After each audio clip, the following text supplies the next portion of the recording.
Hello, you beautiful people. Let me make sure that this is in all the right places. I am in a different place than I usually am, so things may look a little different. I mean, not things may look a little different. Things are a little different. I am on Heat Holiday. Let's see, this should be pushing through over to Facebook and YouTube. I'm Bonnie Gillespie, the author of Self-Management for Actors. I'm also the astrologer's daughter. I am also launching some really cool new things that I'm very excited about. But right this second, I am using a setup that I actually haven't used in a long time because we invested in a studio space at the beginning of the year. And thank goodness we did for all the hours that we were going to be logging in the studio. But I am on my laptop over here in my Heat Holiday. Hello, Ruben. Good to see you. Hello, Aaron. Hello, Emily. Hi, hi, hi. Yes, looks like Facebook is reporting in. I'm not yet seeing anything over at YouTube, but I am sure someone will let me know that we are broadcasting there shortly. Hello, Kirion. Hello, Veronica. Hi, Suzanne. Good to see you. Oh, you beautiful people. I am so happy to have this time with y'all. I was actually just on with a friend of mine in Ireland. And Jen is watching at YouTube. Okay, perfect. Good. We've stopped trying to make fetch happen when it comes to Periscope because we kept getting errors with the Periscope connection and pushing through at Twitter. So, I mean, it sucks because, of course, Periscope was such a part of the live stream revolution in 2015, but with it not playing nice and just giving us errors all the time, we're like, we can't be bothered. We're not even going to try and make that happen anymore. So it's good to see you, Sam. Hello, Audrey. Hi, Anita, Diane. I'm so glad everyone's here. Thank you for saying hello. I hope you are staying cool. My friend in Ireland that I was having a session with this morning, we were chatting about the things that we do for self-care. And she actually is someone who has a podcast where she interviews people about their zone of genius. And she said, I would love to have you on talking about self-care. And I was like, okay, this is now the second time that I have been a guest of a show. The first one wasn't a podcast, it was a show, but that I've been a guest of a show because of my affiliation with self-care. And I'm like, if this is something that it looks like I've got figured out, I am here for it. That is amazing. I am so happy to share my toys when it comes to self-care because y'all know I am all about making sure that we can stay in service of others by taking better care of ourselves. And so often we put ourselves last because we think the way we take better care of someone else is by putting them first. When actually what that does is it just creates burnout. It puts us in a position where we're at some point going to need to recover from all the energy that we're putting everywhere else. So it is really important to put our energy on ourselves and make sure that we are healthy and able to stay grounded and able to give all the things that we are capable of sharing in the world so that we are able to be more present for others. But we can't do that if we start shortchanging ourselves on the self-care. So hello from Manitoba, Cindy. Good to see you. Okay, fabulous. Let's see. Aaron is telling me okay, something longer than I can just see there. I had this open in case there was a quick message, but it's a longer message than I can see right now, so I will just go, great, I'll look at that later. Hello, Paulina. Yeah, right. It's true. The whole lockdown, depending on where you live and how long you were or still are kind of in a quarantine situation, got really clear on what sorts of things we have plugged into our lives all out in the world that prevent us from being present. And something about being fully present or finding new ways to distract ourselves so that we don't have to be so present because that's uncomfortable. All of those are really great at like kind of running a highlighter over what's working and what's not working. And so, of course, that's what I want to talk about today. If you got the Bond Blast, you know that I'm all about let's have a chat about where we're using that highlighter. Where are we running that highlighter over things in our lives? If you don't already get the Bond Blast, you can head over to bonniegillespie.com and fix that up right now. There are several places throughout the site where you can put in your email address so that we can send you emails. The Bond Blast usually comes out on like late Monday night, early Tuesday morning. And then when we went on lockdown, I started sending it out early because I was like, time doesn't mean anything. So I'm going to be as early as I've written it, I'm going to get it turned out and sent out to people. And then now I've gotten so into this new business model that I'm trying out, which I can't wait to tell y'all about. That I'm actually now just sort of sending it out whenever the fuck I want. So I sent it out last night and hadn't changed the title of the Bond Blast from the week before. So I had to send it out again so that the subject line would show up as something different than last week's, because everybody who sees last week's title would just go, okay, I got that last week. I don't need to read that again. I mean, and you could if you want to. It was a great post on how to deal with haters. But it obviously needed a resend. So apparently it was the email so nice I had to send it twice. But thank you, beautiful people, for enjoying the comedy of that. I am so glad that you are here to have this conversation about where you're running the highlighter over things in your life. And so let's tie this in with the self-care and the fact that I'm broadcasting to you right now from my heat holiday. If you follow me on Instagram, you already know all the details because I've been posting a lot, particularly like photos of that ocean and that view that is just spectacular. And we're not even up on the highest floor of this building, but it's just, oh my God, it's such a gorgeous view.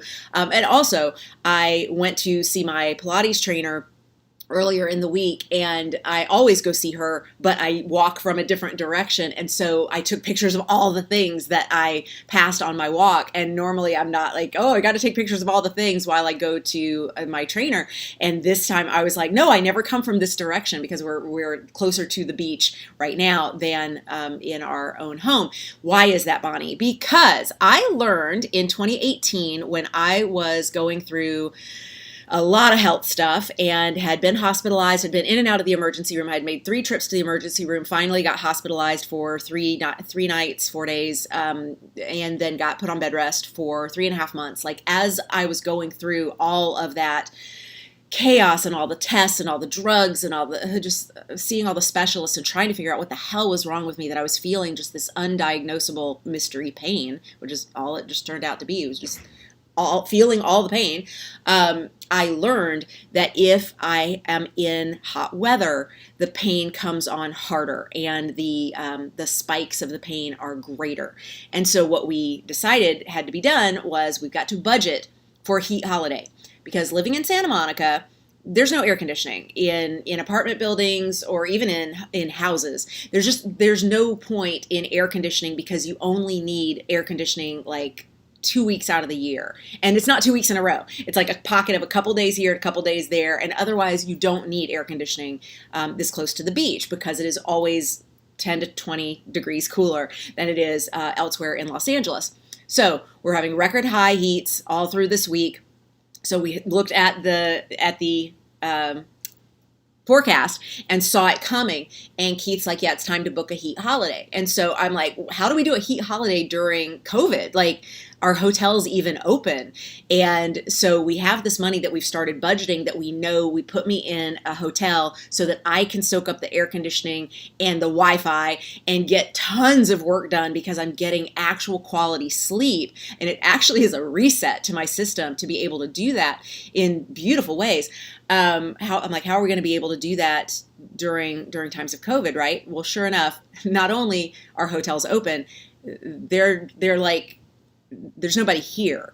They're booked like this much. And so because hotels right here at the beach that are normally $500-600 a night are sitting empty, they've slashed the prices, which means I got a heat holiday for less than I usually would spend on a hotel room way far out of Santa Monica or at the edge of Santa Monica to try and have my heat holiday.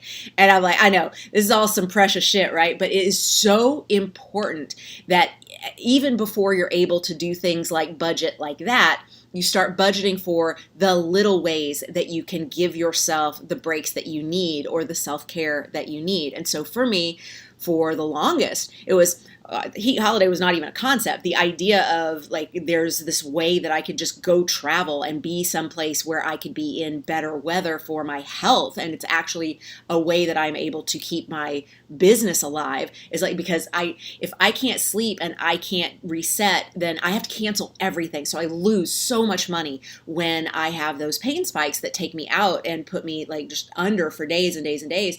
So before we were at the point where we were able to invest and budget for a heat holiday, it was things like How can I spend more time at a place that is already like air conditioned, but that doesn't up my anxiety? And so, people would be like, oh, go to the mall. It's nice and cold there. And I'm like, yeah, but shopping is a big anxiety producer for me. Like being in a space of all the sales tactics and the manipulation and the FOMO and all the triggers and all the marketing and the sounds and the lights and the people, like that doesn't actually relax me. And if the idea of getting me into a place that is cooler is meant to help my nervous system restore, we don't want to put me in a place where we're going to exacerbate other issues. And this is something that I would love for you to start taking a look at now in your life, when there are things that future you is going to have a budget for, and future you is going to be able to afford. Current you can start working in that direction just by taking little steps, like here's the perfect example. Keith and I had a place that we love to go out in Desert Hot Springs. It doesn't exist anymore, but there was this wonderful getaway that we started going to in 2007, 2008.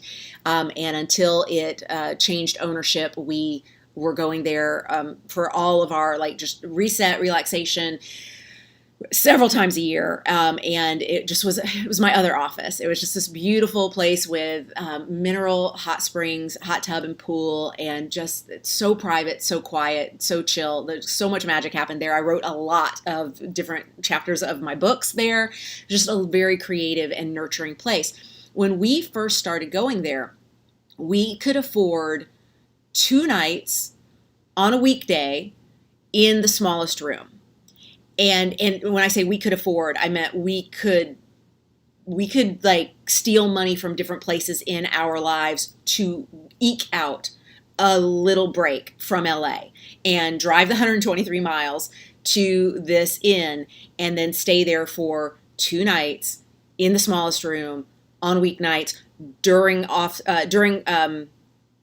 season, so that it was the cheapest it ever got.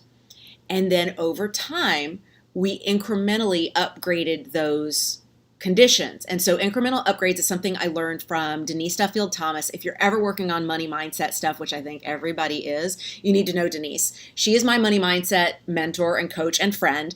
And she has taught me so much about how to receive more abundance and prosperity in my life. And I don't just mean that from the woo-woo sense, although that is a part of it, but how to rework some of the systems that I have in my own life that are not acting as if I want to head toward, being the rich bitch. Like I absolutely have goals for being able to do whatever I want, whenever I want, and having the freedom of having built an empire and having created something that didn't exist before, and then having that create enough money to not just sustain me, but also everyone who's on my team, to several amazing people, and to also change lives in the process. And I think that's why we do what we do, is because we know that we want to be storytellers. We are creatives that have a message that we want to help share. We are telling stories that other people maybe don't have the voice to tell. And we should get paid for that creativity and that gift that we share with the world. And we should get paid well at it. But at the very beginning, we may be working for copy credit meals. We may be in our apprenticeship period. Even if we have a non-showbiz business, there is a time where we are working for free. We're working for exposure. We're working for experience. We're working for relationships. But there's a future you that has built an empire. There's a future you who's got a staff like Beyonce. Like there is a future you who is able to make the decisions that allow you to do anything that you want at any time that you want, because you have built up the momentum for that financial boost, for that security, for that freedom. So what we start doing is, even today when you're like, I got a penny, you start looking toward, it's very much like the True North exercise. You start looking, and if you don't know what I mean by that, you can just Google Bonnie Gillespie True North and find a couple of great vids that will walk you through what the True North process is for goal setting and knowing what to say yes to and no to within your creative career. And Erin, of course, can post the link in the Facebook comments as well. Thank you, Erin, and my beautiful, wonderful team. I could not do this without y'all. I love you so much. Hey, Brian at YouTube, I'm so glad that you're here and joining, and that you are new to the Bonnie Gillespie experience. I hope you will head over to bonniegillespie.com/start and immerse yourself in all the things that you can experience through the start page. That's where all the links to all the things are, and we will be getting a refresh, a do-over, an overhaul, that's the word I was looking for, of that space soon, because that's part of what I'm doing in the Creative Cave here on Heat Holiday. Okay, so setting that true north, getting clear on who it is that you are going to be when you have ponies for everyone money, when you have your empire, when you have stopped getting paid in exposure and you've stopped getting paid in relationship building and experience, but instead, yes, you get all that as well, but you now also get coin. Like when we're there, there are certain traits, certain behaviors, certain expectations of who we're going to be and what we're going to say yes to that we can go ahead and start doing now. These are things that we can go ahead and start pulling in a lot sooner. And so that's why today's Bond Blast was so important in terms of what are you running that highlighter over? Because so much of the times when I work with people on manifesting, which as I mentioned in the Bond Blast, we are doing with my Expansive Capacity Mastermind, we are looking into manifestation and how we grow from that I can always find a parking space, or I always spot pennies on the ground, or as I walk under street lights, they'll flicker. Like what kind of like manifestation that would be considered a mini-festation? And thank you so much, Deb Snyder, for brilliantly helping us with all the lingo yesterday. You have a very special gift in being able to name all the things with all the great nicknames. So it's amazing. But these manifestations that start showing up in our lives, how do we then turn that into enough momentum that that's money in the bank? That is, I got the loan that I was expecting, or that I had applied for and hoped would come in. How do I get paid at the next tier? How do I start bringing in what I know I'm capable of receiving, and really leaning into that? One of the big blocks that I often see with artists and creatives is we start listing off all the reasons we haven't gotten the money so far. We start making a case for our current conditions. And this is a habit that if we could stop, we would actually get to what we need and what we want and what we have planted for ourselves out in that true north vision sooner.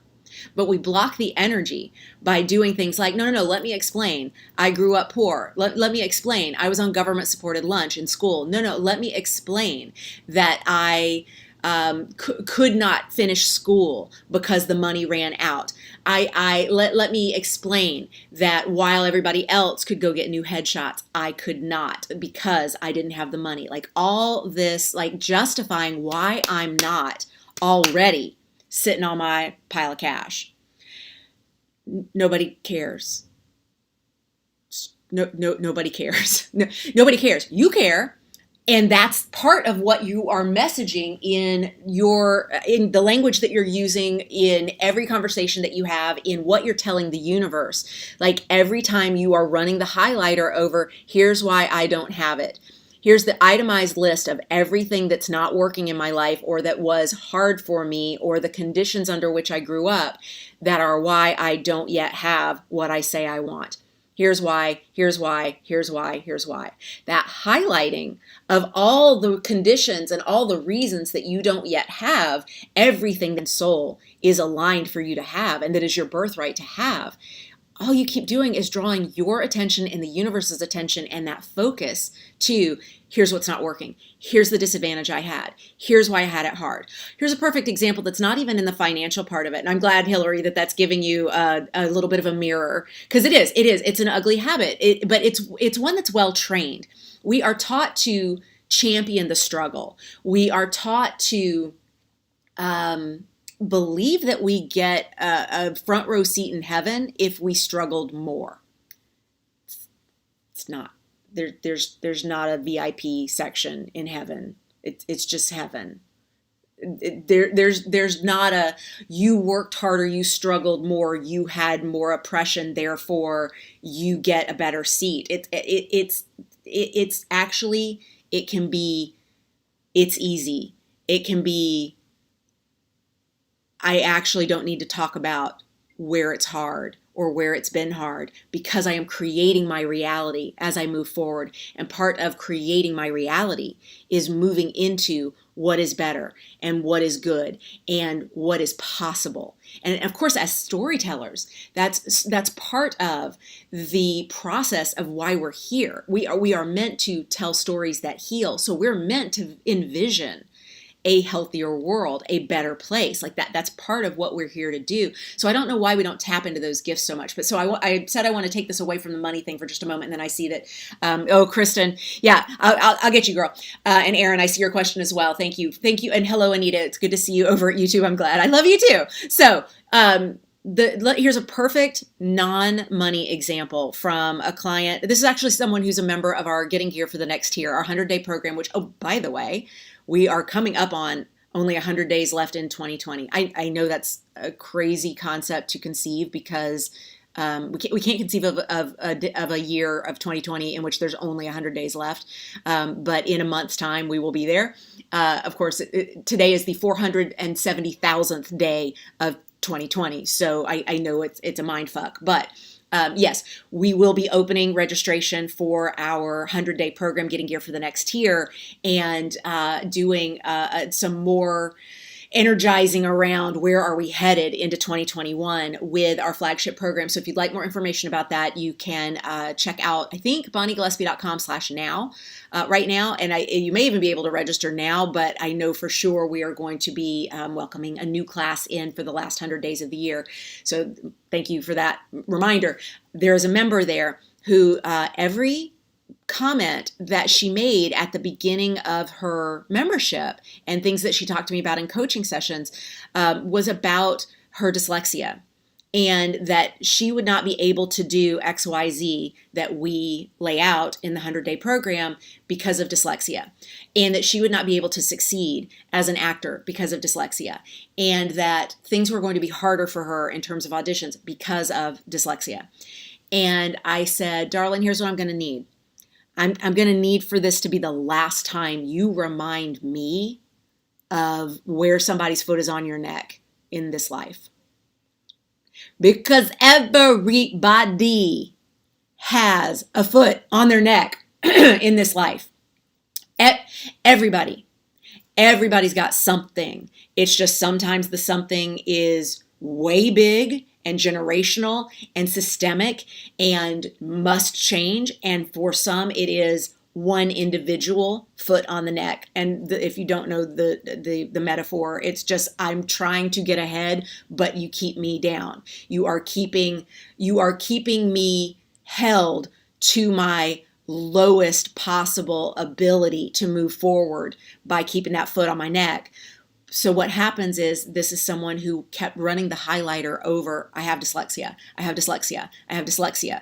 And it's like, the more you keep reminding yourself, and not even that you're reminding everybody else, and I'm just bored because this conversation is like, I got it. By the way, it's like, I don't even see your name without going, by the way, she has dyslexia, because you've made it so much a part of your identity.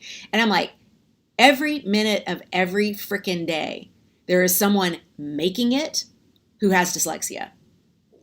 Every minute of every day, there is someone who is figuring out a way to make it work. I'm left-handed, so the whole world is backwards for me. You want to talk about everything in the world that you encounter being made for not you? Be left-handed. And I know that seems like so silly to compare to some of the very real, very, very real and problematic struggles of people in the world. I am saying, be left-handed and try to do anything, because everything is made for a right-handed person. And because of this, I could walk around every day going, well, I'm left-handed. I'm left-handed. I'm more accident prone because I'm left-handed. And the reason I'm more accident prone is because things are not built for me to succeed with. Like when it comes to how a knife is designed, how scissors are designed, how serving spoons and tools that we cook with are designed, are meant to, how a pitcher pours, are meant to create accidents in the hands of left-handed people, because They work backwards than our brains work. So we're not accident prone. It's just we don't have the same tools. I could spend my whole fucking life making sure everybody knows I'm left-handed. And that's why that happened. That's why that was hard for me. That's why I struggled. Why the fuck would I want to run a highlighter over that? It seems ridiculous when I mention it from a left-handed perspective, right? Oh, and I can even talk about the language. I could talk about how a backhanded compliment is actually called a left-handed compliment. Like, to compliment somebody left-handedly is to insult them while you're complimenting them. Why is a left hand not a compliment? Like, why is it sinister? Why is it the devil? Like, we could get into the language of it all, right? Like, it's real. But I'm not going to run a fucking highlighter over it. Because why would I? Why would I? Every minute of every day, somebody left-handed figuring it out. Might as well be me. So the same is true for you. Whatever you're running a highlighter over to make sure that we understand, here's where I struggled, here's where it was hard, look at how far I've come. You keep drawing the attention to the struggle, the hard, the struggle, the hard, the struggle, the hard. If instead you run the highlighter over, sure, this is where I started, but look where I'm going. And if anybody else wants to dig in on where you come from and what your struggles are and where that foot is on your neck, and you're able to go, yes, we all have struggles. By the way, here's where I'm headed.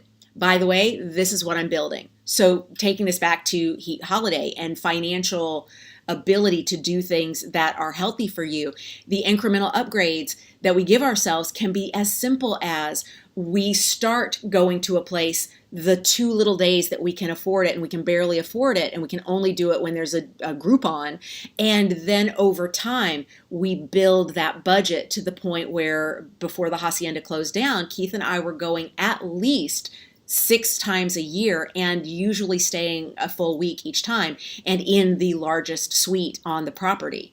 And so that happened incrementally over 12 years. We went from we could barely afford to be there at all to, oh, wow, we could actually stay one more night to, oh, wow, we could actually have like one of those nights be a weekend rather than just the weekdays when it's cheaper. Oh, wow, we could actually stay in a larger room. Oh, we could actually stay in a larger room for all the days that we're here. Oh my God, we could actually come during peak season when the prices are higher.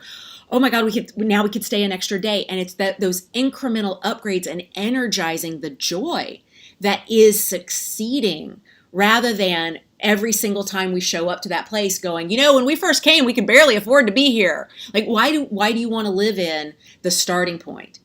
Why do you want to live in the starting point? Okay, so I'm going to now scroll through some of the comments to catch up with y'all, and I know there is a lag, so please feel free to drop in any kind of questions you've got for me while you have me here. I will be with you for a little bit longer, so if there are any questions that you'd like to bring up, I know I'm not doing live streams as often as I used to.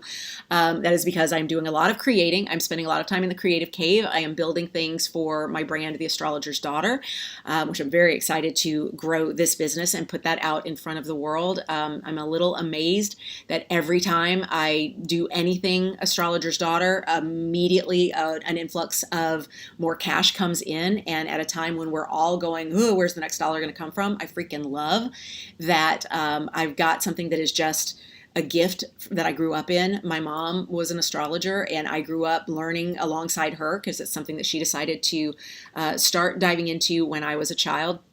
And I'm able to align some of those gifts with things that people need right now. And I'm just shocked at how easy it is and how aligned it is. And of course, that's what our whole lives can feel like. We don't have to push against. But that's part of why I'm doing so few lives lately, because I've been in the creative cave doing so much of this work. So let's see. We've got here Anna saying, I never realized about things working backwards for people who are left-handed. I'm left-handed, never noticed that. Right, Anna, because it's like saying to somebody, like if you're a fish and I say, how's the water? You're like, what are you talking about? Because you live in water, so you don't know it to be a struggle. And if there were a rights for the left-handed movement, like there are for so many other disabilities, so many other conditions, so many other explosions of whatever, we would be keenly aware of how left-handed people always, if you're in a big classroom, if you want one of those desks that's designed left-handed, you have to choose an aisle seat, and it has to be over here, and it has to be in the back. Like, you don't have your pick of seats, even in restaurants, the way you want, because you're going to be elbow fighting with people. You have to really think about how doors are made to bump into us when we open them because of them not being designed for left-handed people. It is every single about it. We could come up with a massive list. Why would we want to do that? Why would we want to do that? I don't know. But we allow that and encourage that for so many other struggles. And I'm not saying this in a attempt to diminish the struggle. Please understand, there are incredible struggles that are happening right before our eyes right now, and that we're so many more of us awakening to than ever before. And this is great. It's a highlighter that is being run across something that has always been bad. And hey, look where we would like to go. Look at where we would like to take things. Look at the possibility of where we can go and become more equal and have more opportunity. And that it's that more focus that I want your highlighter to trail off on, because for so many people, it's like, I'm just going to keep highlighting this one line, struggle, struggle, struggle, struggle, over and over and over again. Tina says, if I remember correctly, the great actor Vincent D'Onofrio has dyslexia. I think I heard that too, Tina. This is a comment over at YouTube. For those of you at Facebook who are like, I didn't see that comment. I got people watching all over the internet. Raises left hand in unity. Thanks, Elizabeth. Yeah, I was taking notes today, and I was like, I'm going to have the lefty salute, because there's that drag across the paper with your pen. Oh, and by the way, pens unscrew for us while we're writing with them, if they're the kind that are ballpoint pens that screw on to change out the ink, or just they screw shut when they're building them. The pressure of the way we write unscrews the pen while we're writing on it, and that doesn't happen for right-handed people. Things you didn't know, right? I have dyslexia, says Trina, but do not allow it to hold me back. I push through. That's great. And you don't need to draw like on your website, it doesn't say the dyslexic actor. And I'm assuming you're an actor. You may not be, Trina, but you don't have on your website that a part of your brand is this. Like, maybe in your bio, you would say that you pushed through something like this and became successful because you leaned into XYZ. But Keira Knightley is another one with dyslexia, says Caroline. This is great. Will Smith, says Angelica. Y'all are awesome. This is great. Like, I think the important thing to note on this is, what have I done from this starting point? What have I done from this base, rather than keep talking about the base, keep talking about the base, keep talking about the struggle, keep talking about the origins, keep talking about I'm poor, I'm poor, I'm poor, I'm poor, I'm poor. The universe goes, oh, okay, cool, you're poor. I don't need to come pour out money here because you just keep talking about how I'm poor, I'm poor, I'm poor.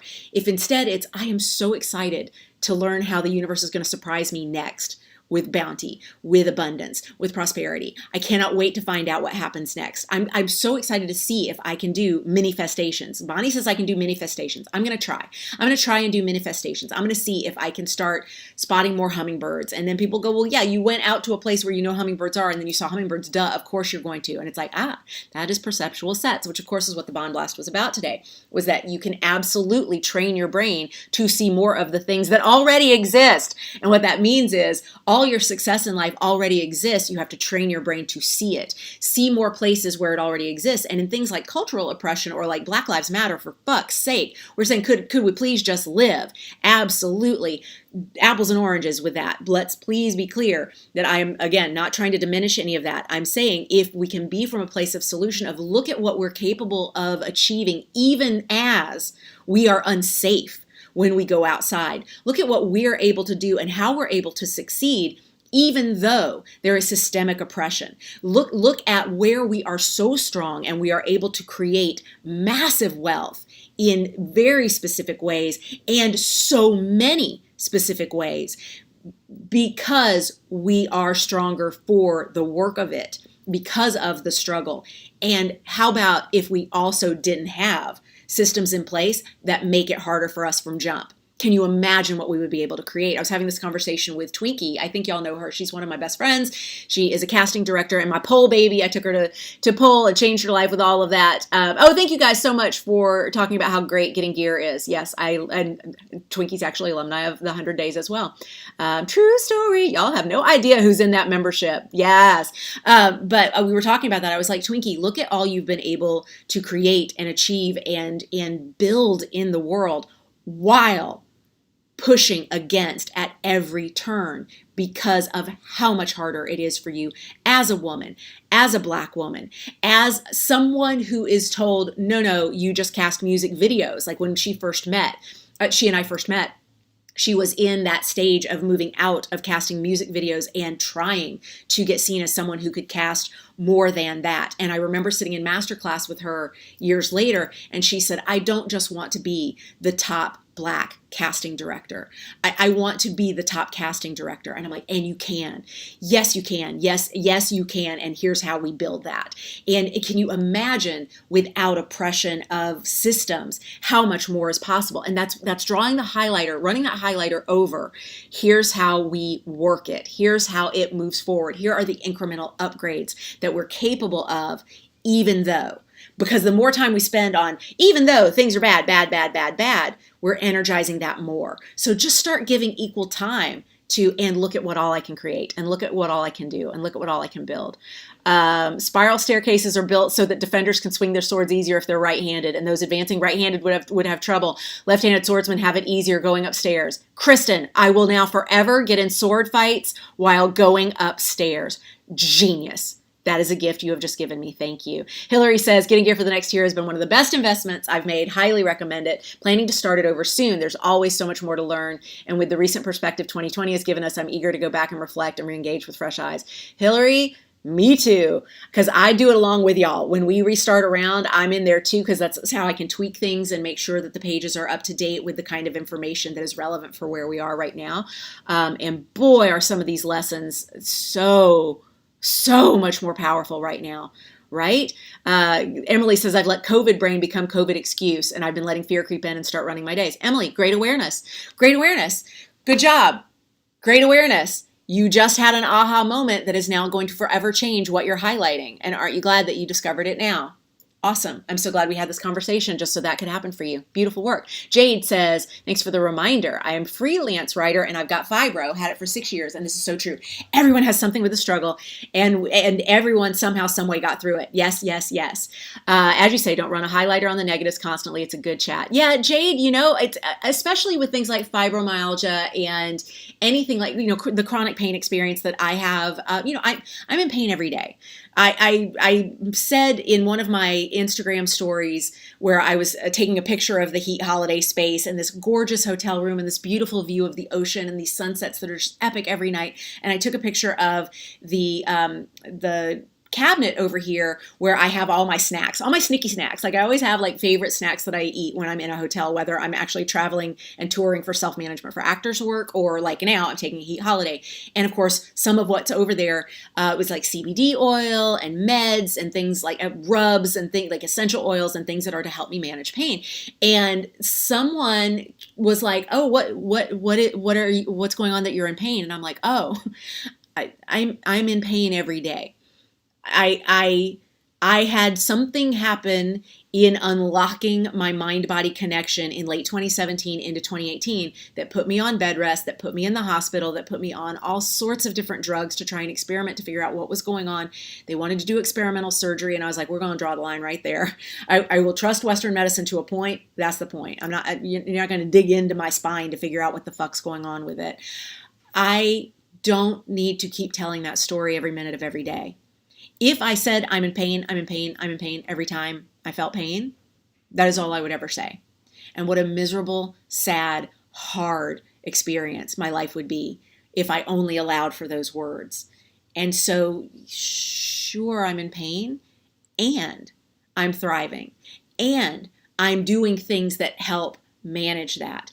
And I'm not talking about it all the time because it is not the headline in my life unless I want it to be. It is only the headline in your life if you keep running a highlighter over so much that it has no choice. It just becomes the biggest thing. It becomes a part of your brand. The thing you bitch about becomes a part of your brand. Trust and believe. Let's see. Where are we now? Elizabeth says, yes, the quarantine's been everyone's foot on the neck. And honestly, Elizabeth, we were talking about that yesterday in expansive capacity, that for the first time generationally and worldwide, like globally, we all share an experience. Like this is the closest we'll ever come to having a truly shared experience, that although there are differences in how it plays out for everyone everywhere, this is the close we'll ever come to having had a shared experience with everyone on the planet, because it just doesn't usually happen like that. It's little pockets of populations. It's certain people who go through certain things. It's certain geographical locations where things happen, but it's never usually this global in scope for us to all have that shared experience. But what that means is we all have a fresh starting point. We all, like, there was someone who said in expansive capacity yesterday, I just have no idea what's next. Like, I don't know what I'm going to be next. I don't know what I'm going to do next. I'm not sure where to go from here. And I said, what a great time to not have any idea what's next. Like, 2020 is built for that. What a wonderful time to have all the possibilities be open to you, to allow yourself to explore and discover what might be, and be open to what it could be, rather than feeling limited by any of that. Yeah, why live at the starting point, Hillary? Yes, thank you. Let's see. Holly says, I'm open to see it. I've always been open to the universe. Feels so powerful and peaceful. Your excellent timing of topic continues to astound me, says Elizabeth. I'm going to tell you. Thank you, Trina. I appreciate that. Good. Yeah, Kristen, really think about that. Kristen has said over at Facebook, I aim to bring joy. And I appreciate that. Now, of course, she's responding to the fact that she brought me joy in learning that as a left-handed sword fighter, which I've never picked up a sword in my life, but let's pretend. As a left-handed sword fighter, I actually have the advantage when we're fighting upstairs. So I will always start my sword fights heading upstairs, spiral staircase in particular, because it actually works to my advantage. I think that is fabulous information, and I love the joy that it brings me. But by Kristen saying, I aim to bring joy, she's actually running a highlighter over something that is a big part of who Kristen is in my life and in the lives of others around her. And I'm talking about you like you're not here, Kristen. But that highlighter that's run over, I aim to bring joy. I'm here to make you happy. I'm so glad you smiled. I tweeted that thing so that you would laugh about it. I'm glad that brought levity into your day. Like, those types of things right there are what you want to run the highlighter over. So you tell me in the chat, what can you start running a highlighter over today that will allow you to spend less time focusing on the problem, less time focusing on that foot on the neck, less time focusing on the justifications for why it hasn't gotten better before now, because nobody cares. I seriously mean that. Nobody cares, and you shouldn't care. I'm not saying ignore history. I'm not saying turn a blind eye to systems that need changing. I'm saying quit telling it again and again and again. Tell it once, make sure it is heard, and then get moving in the positive direction. And then when people go, wow, you've been able to grow so much, you've been able to build so much, you've been able to succeed so much in spite of, and they lay out the thing, you go, well, yeah, because that's not my story. My story is the success. My story is not the starting point. That's a good one. Oh, that's a good one. I think that's tweetable. That's a good one. I'm looking around for something to write with, and I'm realizing that all my stuff is over there on the bed. Because when I am in a hotel room, it's like we get the two beds, and it's like one bed is for sleeping and one bed is for all my stuff. Because like a true Cancer, I have all my files and all my papers and all my notebooks and all my pens and all my little zipper pouches with all my office supplies, because that's what Cancer do. So tell me, what can you start running the highlighter over right now in terms of solution? I would love to hear it. And on this end, it looks like the chat has died. So if y'all are chatting at me and I'm not seeing it, I'm not ignoring you. It just means that something has frozen up in my broadcast situation, which is part of why we have the studio computer, and I usually do my work from the studio, because this little sweet laptop, as sweet as it is, talk about a struggle. It highlights the struggle of live streaming. It's really hard on it, using all the different apps, pieces of software that we use. Apparently swallowing was really hard for me right then too. Okay, here comes some. Elizabeth is going to run the highlighter on, I'm going to find my waistline this year. Run your highlighter on, I'm going to find my waistline this year. Elizabeth, right there with you, sis. I seriously took a look in the full-length freaking mirror. Why do you need a full-length mirror facing the shower? Why, hotel? Why? Oh, dear God, that is a view I do not have at home. And I got to see a lot of problem areas that surfaced from 3 months of no working out. And of course, I could have been working out at home the whole time. Just because all the gyms and studios were closed and I couldn't go see my personal trainer does not mean that I couldn't work out in my own apartment. But I didn't. I instead ate lots of ice cream and lots of donuts and lots of Snickers. I think I probably ate about 100 Snickers over quarantine, and that's not an exaggeration. Except that's an exaggeration. That's an exaggeration. Maybe more like 60. But still, like, it's just like, I don't know why that's like, I feel safe. Something about the nougat, whatever. Okay, so Josephine is going to say, is going to run the highlighter off.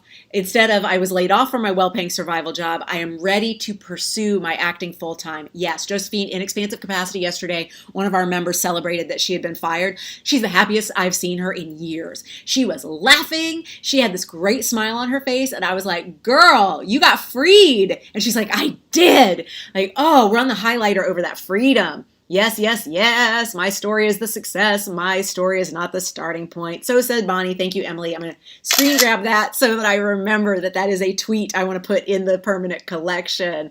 Jade says, you're so right. See more of the good in life. Find leads. Listen to podcasts about writing. Look for guest posts. Check social media groups for connection. Do webinars for writing. Jade, those are so many beautiful things that are like highlight yes, highlight yes, highlight yes. Don't overdo. I'm not asking you to like, I got to do all the things. And I don't know you, so I don't know for sure if you have that tendency. I just know when I see a long list of I can do all these things, I, of course, want to see it from a place of excited brain with so many options. For the perfectionists in the group, I always have to be sure to say, don't feel like you need to do all the things all the time, because that can actually have the exact opposite effect. It can make you shut down because you need that self-care. Yeah. Emily says, going to run my highlighter over. I have more security than I allow myself to believe, and it's safe to take the leap and trust where I will land. Whew, that's a good one. I like that, Emily. That's really good. It's really good. Like, where can we highlight where we're headed? Where can we highlight what future us is about to bring into focus? Because that focus is a magnet. Like we were talking about this in expansive capacity yesterday as well. The word appreciation actually means to increase in value. And so when we appreciate something, yes, we want to look at things from a place of gratitude, but we're also telling that thing, I want you to grow in value. I want you to appreciate in size. And so we don't want to keep paying attention to what's not working, what got us here, what struggle started all of this, except to have that historical frame of reference. And then from there, that starting point, good. One race, going back and spending time, quality time, like with that starting point is not helping you. You actually stopped running the race. And now you can't get ahead because you keep coming back to that starting point and looking at it and defending it and explaining it. I know. Lisa says, 2020 cleared the plate to eliminate busyness and focus on what I really need and want. I feel the same way, Lisa.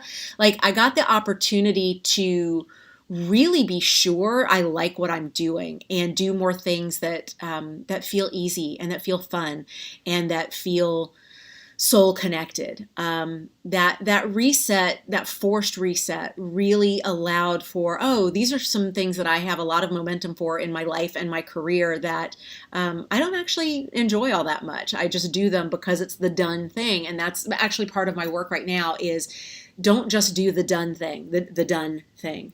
Do it because it's done. Like I am doing less of the done thing and more of the do I want to do it thing. And I think that 2020 gave us all an opportunity to get really clear about how do we want to spend our time? Because especially at the beginning where we were all like, what do we do with this time that we have? Even essential workers who had to go out and be in all of this at a time that everybody else was locked down.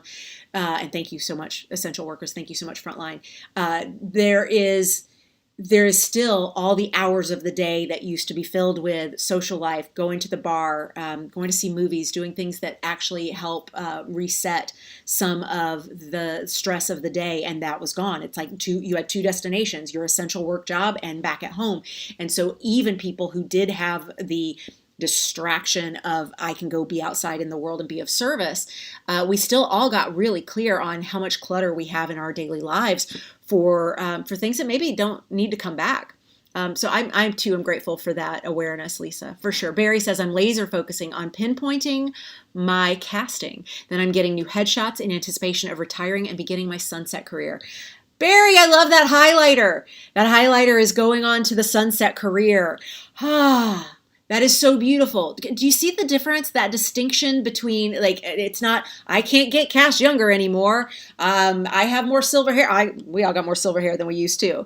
That we're not raising, we're not heading over to that text of what used to be, hitting it with a highlighter over and over again. We are instead expanding toward, here come the sunset years. What's that going to be like? What's my sunset career going to look like? And what do I need to have in place to make it be fun for me? I love that. That's beautiful, Barry. I'm going to stay on for just a couple more minutes. If there are any questions, this can be about anything. It doesn't have to be about today's topic. You could ask me about my soda of choice, which is actually water, and this is specifically for Erin Zapsik because this is the flavor that Erin prefers when she is at Team Bonnie Gillespie World Headquarters for an in-house meeting, which hasn't happened in months and months and months. But it is a cucumber melon fizzy water, and I love flavored fizzy waters. They make me very happy.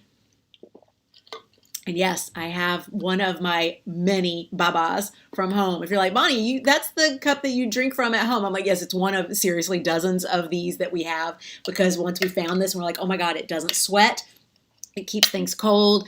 And at the time we had cats, and if they go tearing around with the 10 o'clock crazies and knock something over, it doesn't, create massive destruction on my computer technology by having an open top. So I was like, Keith, I don't want to just use the little glasses they've got here in the room. Bring me my baba. So he did. He did. Holly says, proud of your reset, Bonnie. Comfort zone is not always easy to come out of or see. It's a constant for me. Yeah. So Holly, that comfort zone of, I choose to have these things around me because it makes me feel safe.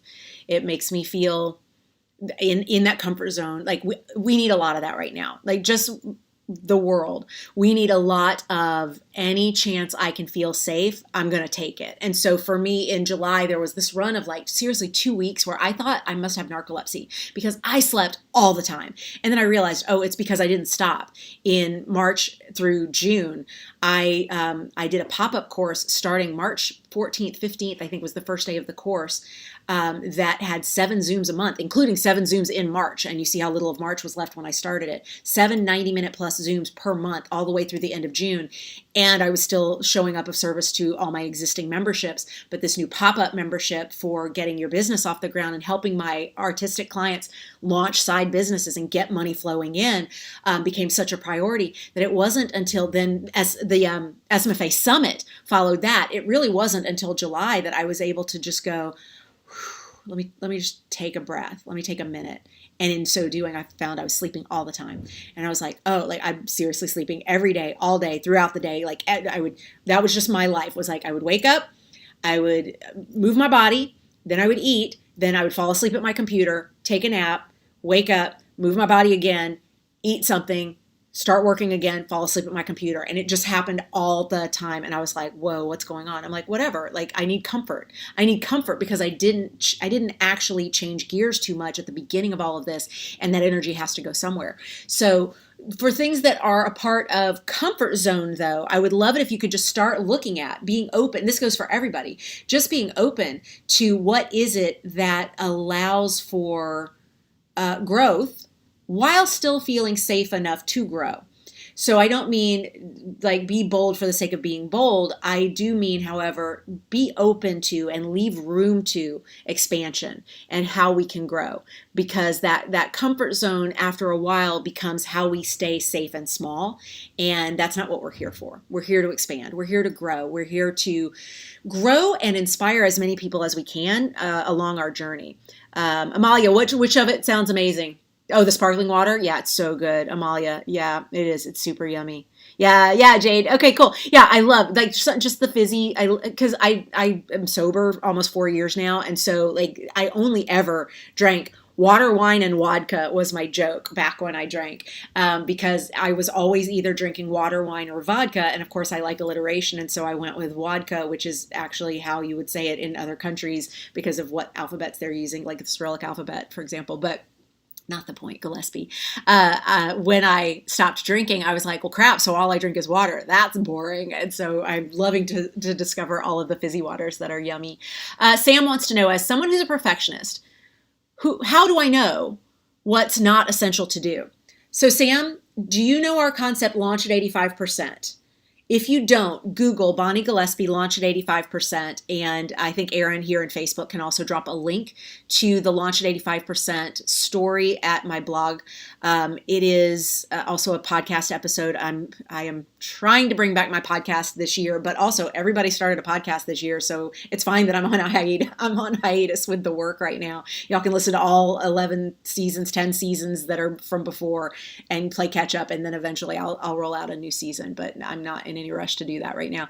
The work of it is launch at 85%. Have enough done that you're now going to learn from the doing. And so, like, yes, get things right, but perfection is not actually part of the equation. You're not looking for perfection. You're looking for 85%, solid B, and then it's launch.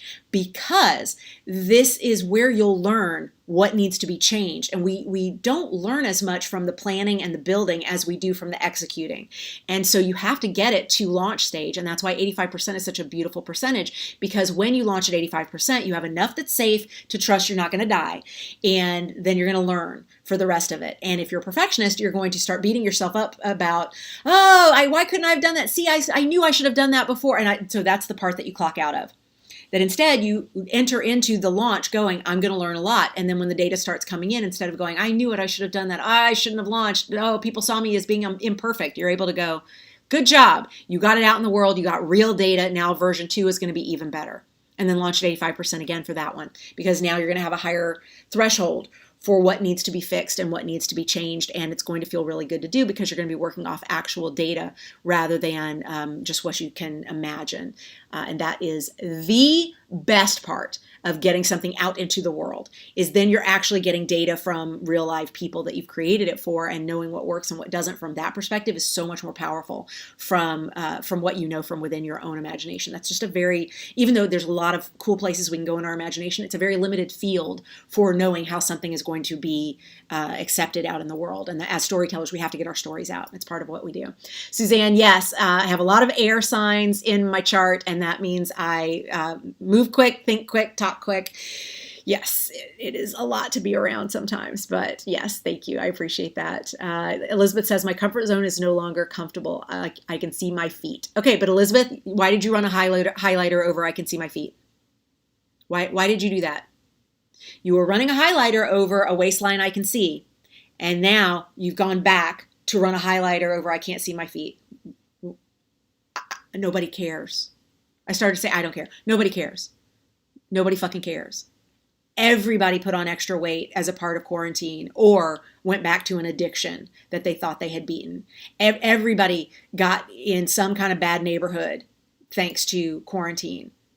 Nobody cares. Quit running a highlighter over that. And y'all are like, why are you being so mean to Elizabeth? We go way back. I coach Elizabeth. She can let me have it later if this is problematic. But I know Elizabeth, and I know she can hear me on this. I want you to run a highlighter over the waistline I can see. Don't run a highlighter over feet you can't see. Okay, great. Brian says, can an actor get by not knowing how to drive in Los Angeles? Absolutely, Brian. This is a question from YouTube. Absolutely. Our transit system is amazing and getting better all the time. There are bike lanes that are very well highlighted and painted in some very, very specific areas that are very safe for riding a bike. And I say that with the caveat that, always wear a helmet and always be mindful that it is still a very high traffic area for cars. So you still need to protect yourself very, very well. And accidents do happen, of course, but that's true everywhere. But yes, Brian, you can absolutely get by not being a driver in Los Angeles, especially now, and especially thanks to Uber and Lyft and all the ride sharing. And here in Santa Monica, we even have like pedicabs. And so obviously you're probably not going from audition to audition in a pedicab, but it's great to know that there are like the rentable scooters and so many different what's the zip car, where it's you rent it by whatever amount of time you need it, and then you just leave it in a zip parking space, and the next person can pick it up. Especially as we've learned that that all we need to keep safe with COVID in terms of enclosed spaces like cars is more time airing out between anybody who we don't know their status. That's coming back in major ways, but for sure that is easier to do than ever. Kirion says, I used to carry a bit of weight, lost a lot last year, still keep the before pictures. This chat today is making me think the need to delete those and own the new me. So Kirion, I did that with clothing. I lost 60 pounds in 2017, late 2016 into early 2017. I lost 55 pounds in 5.5 months, and then dropped down another 5. And then that was like, that's too angular, too sharp, too thin. So put some of that back on.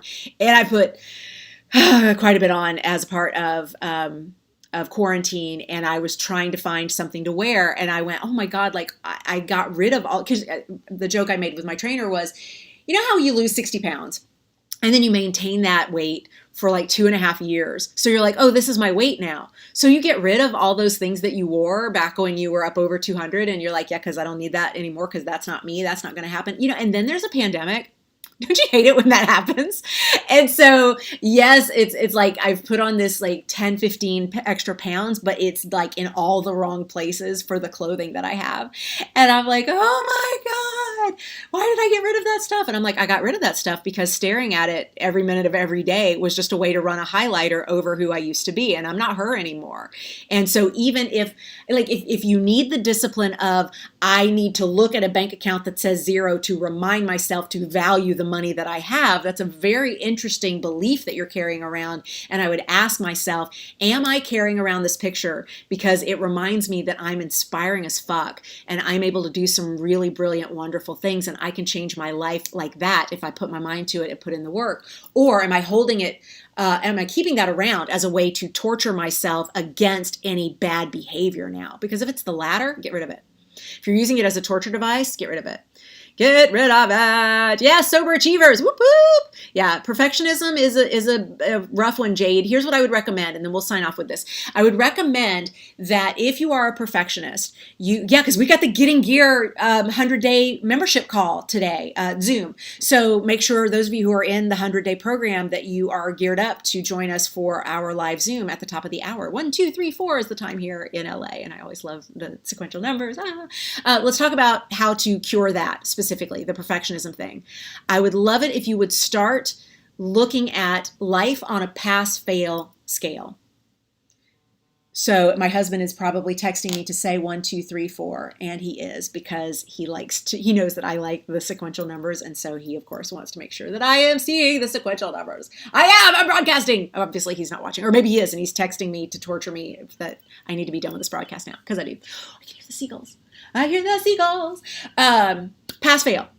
What pass-fail does for a person is it allows us to not get stuck in the crazy perfectionism of, is it enough? Because even with Launch at 85%, if you're a perfectionist, you're sometimes going to doubt that even 85% is enough, because you're so used to a 98 feeling like a failure. And why didn't you get 100? And why didn't you get the extra credit? What's wrong with you? We're so focused on what it is that didn't work when we're perfectionists, that it's a really unkind way to treat ourselves.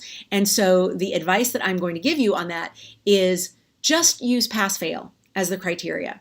Just use pass-fail, because that pass-fail will allow you to go, is this enough to get a passing grade? Yes.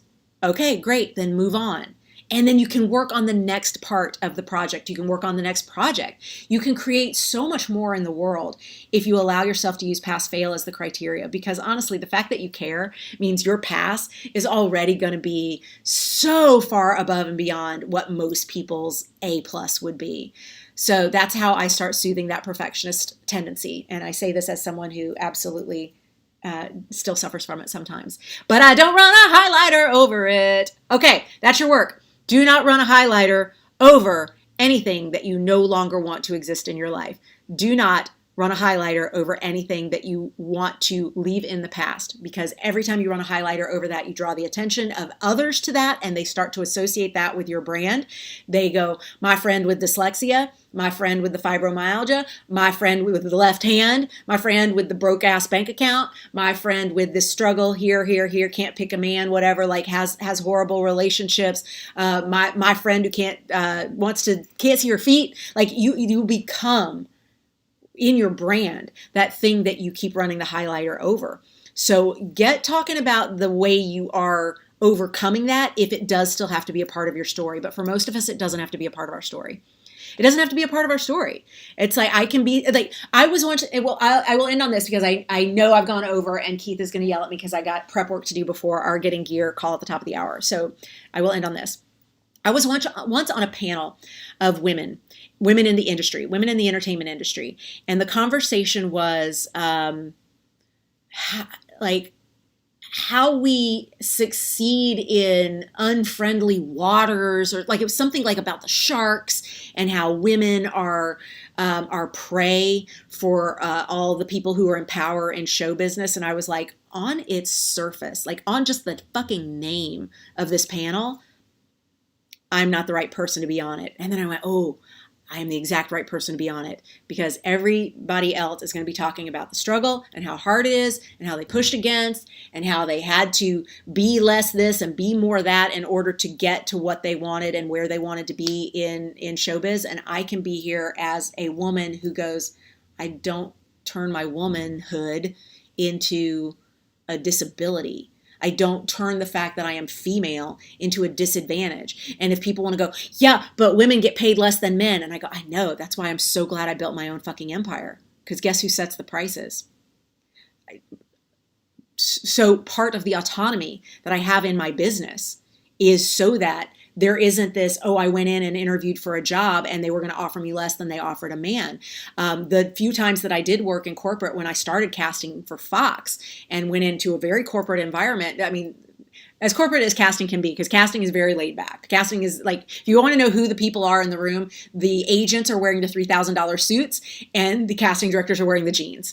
And they may have spent a little bit of money on their shoes or on their top, but they're way more cash. Anyway, when I went in and interviewed for work there, like if they had offered me less because I was a woman, I would just say no. Like I would say no if I didn't like the money that was offered. I didn't even compare it to like, what would I be getting an offer for if I'm a man? Like it's not even a part of the equation for me. So I don't draw a highlighter over and over and over and over about, please make sure you notice I'm a woman. I don't hide that I'm a woman. Hi, I'm a woman. But I don't need to run a highlighter over what it is that makes being a woman harder in life. I'm like, guess what? A woman is who I am. And I don't feel the need to change that. So since I'm not going to need to change it, I'm not going to sit here and complain about it. I'm going to continue to find the opportunities that line up with the value that everyone knows I can bring to a project. And if someone's undervaluing me, I don't go, see what you did to women. I go, okay, we're not the right partners. Moving on. Because I will go meet somebody else who is a better partner for the work that we know we can build together. That's about enoughness. You got to be around people who see your worth. And if you're already around people who don't see your worth just based on gender or based on race or based on height or based on ableism, like if there is anyone who does not see your value, by the way, tomorrow I'm doing a panel on all access casting, specifically about people with disabilities and casting equity there. So on fire for this conversation, because if you surround yourself with people who need to keep reminding you that you are at a disadvantage because of whatever label they want to put on it, then you are surrounding yourself with people who don't believe that you can be whatever you want to be. I believe I can be whatever I want to be, so I surround myself with people who also believe that that's true. And if they show me that no, because you're a woman, we don't believe that you have the ability to do this, I go, oh, we're not meant to be friends. We're not meant to be friends at all.